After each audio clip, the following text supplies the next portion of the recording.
गडचिरोली जिल्ह्यात आरोग्याचा प्रश्न पुन्हा एकदा ऐरणीवर आला आहे।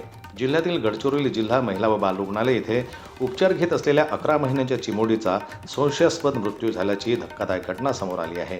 11 महिन्याच्या वंशिका साजन लिंगुरे हिच्यावर रुग्णालयात उपचार सुरू होते।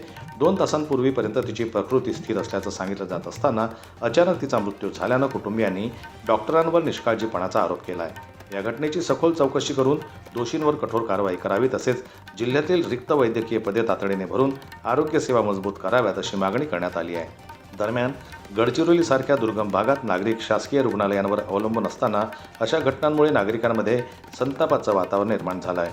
प्रशासनानं तातडीनं लक्ष न दिल्यास आंदोलन छेडण्याचा इशाराही यावेळी देण्यात आला। ब्युरो रिपोर्ट, जनमत लाईव्ह न्यूज, गडचिरोली। मराठी बातम्यांसाठी जनमत लाईव्हला लाईक करा, सबस्क्राईब करा आणि बेल आयकॉनला दाबायला विसरू नका।